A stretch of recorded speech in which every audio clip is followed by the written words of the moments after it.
रहा सवाल तीस्ता से तलवार का। जेल में तीस्ता से तलवार के जितने भी मिनट गुजरते हैं, हिंदुस्तान की आजादी उतने ही मिनट कम होती है। कि हिंदुस्तान में जमहूरियत अपने संघर्ष में लगी हुई है और वह संघर्ष न तो थमेगा, और उस संघर्ष में लगे हुए लोग भले ही उनमें से बहुतों को आप जेल में डाल दें और हो सकता है बहुतों को आप कत्ल भी कर दें, लेकिन वह संघर्ष रुकेगा नहीं और खत्म नहीं होगा। सरकार ने यह सोचा था कि तीस्ता से तलवार को जेल में डालकर वो हिंदुस्तान में इंसाफ के लिए बोलने वालों और काम करने वालों के अंदर खौफ भर देगी, तो वो गलत साबित हुई है। कम से कम आज यहाँ जो लोग हैं इकट्ठा, उससे यह साबित होता है। कुछ लोगों ने यह पूछा कि क्या हिंदुस्तान में जमहूरियत का कत्ल कर दिया गया है। हमारा यह कहना है कि जमहूरियत दो तरह से चलती है, एक हुकूमत की तरफ से आप देख सकते हैं और दूसरे अवाम की ओर से। आज यहाँ और हिंदुस्तान के अलग अलग जगहों पर जो लोग भी इकट्ठा हैं, उनको देखते हुए यह कहा जा सकता है कि हिंदुस्तान में जमहूरियत अपने संघर्ष में लगी हुई है और वह संघर्ष न तो थमेगा, और उस संघर्ष में लगे हुए लोग भले ही उनमें से बहुतों को आप जेल में डाल दें और हो सकता है बहुतों को आप कत्ल भी कर दें, लेकिन वह संघर्ष रुकेगा नहीं और खत्म नहीं होगा।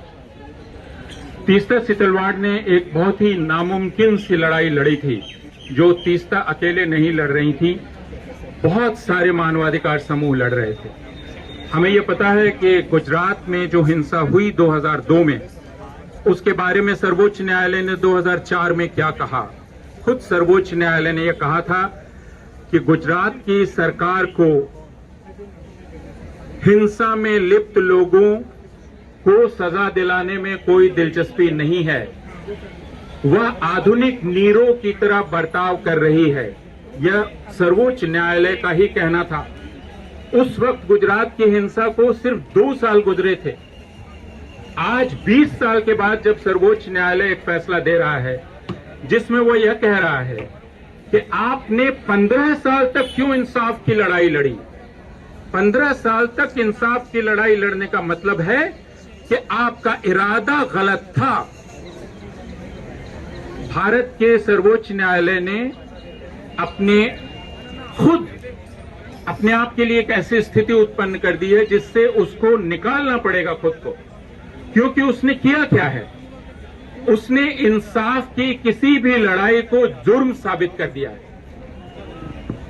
और यह दाग सर्वोच्च न्यायालय के माथे से मिटने वाला नहीं है जब तक वो अपना सुधार न करे और जब तक वो खुद वापस जाकर अपने आप को न सुने।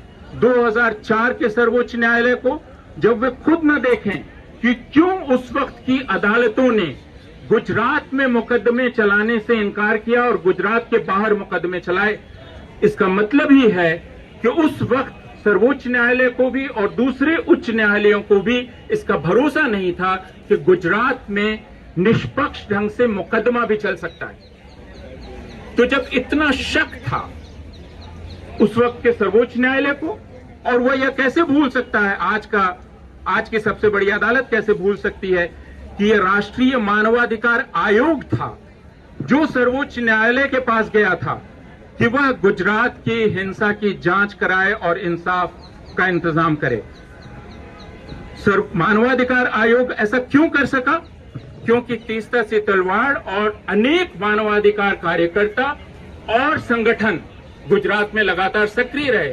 उन्होंने रिकॉर्ड किया, जो कुछ हुआ उसको रिकॉर्ड किया, सिर्फ भविष्य के लिए नहीं, उस समय के लिए। जिनके साथ हिंसा हुई वो उनके साथ खड़े रहे, गवाह टूटने न पाए इसका उन्होंने इंतजाम किया। और इसलिए गुजरात हिंसा इस वजह से भी याद की जाती है कि गुजरात की हिंसा में इन मानवाधिकार कार्यकर्ताओं ने सबसे ज्यादा इंसाफ सुनिश्चित किया, और वह संभव नहीं था अगर मानवाधिकार संगठन नहीं होते। इसलिए सर्वोच्च न्यायालय का यह फैसला, उस फैसले के बाद गुजरात पुलिस की कार्रवाई जिसमें वो ये कह रही है कि वो सर्वोच्च न्यायालय के माननीय सर्वोच्च न्यायालय के निर्देश पर यह कर रही है। यह भारत की न्याय व्यवस्था के लिए, भारत की न्याय प्रणाली के लिए सबसे बुरा वक्त है और बेहतर होगा कि सर्वोच्च न्यायालय अपनी समीक्षा करे, उस अंश को इस फैसले से निकाले और एक तरह से अपनी इज्जत और अपनी प्रतिष्ठा वापस हासिल करे। रहा सवाल तीस्ता से तलवार का, जेल में तीस्ता से तलवार के जितने भी मिनट गुजरते हैं, हिंदुस्तान की आजादी उतने ही मिनट कम होती है। इसलिए यह सवाल तीस्ता से तलवार की आजादी का नहीं है। तीस्ता के आजाद रहने से जिन लोगों के संघर्ष को ताकत मिलती, उनकी आजादी के कम होने का है। इसलिए हम सारे लोग तीस्ता की बिरादरी के लोग हैं और हम सब ये कहना चाहते हैं कि तीस्ता को जेल में रखने का मतलब तीस्ता की आवाज को खामोश कर देना नहीं है। वह आवाज यहां से सुनाई पड़ रही है और वह हिंदुस्तान के अलग अलग सैकड़ों शहरों, गांवों और कस्बों से सुनाई पड़ रही है। हिंदुस्तान में जमहूरियत को जिंदा इसी तरह रखा जाएगा। शुक्रिया। नेशनल दस्तक की आपसे गुजारिश है कि अगर इसको बचाना चाहते हैं तो नेशनल दस्तक को सब्सक्राइब करने के लिए रेड कलर के सब्सक्राइब बटन को दबाएं, फिर बेल आइकन की घंटी दबाएं। नेशनल दस्तक को बचाने के लिए बहुत जरूरी है कि हर खबर को शेयर करें, लाइक करें, कमेंट जरूर करें।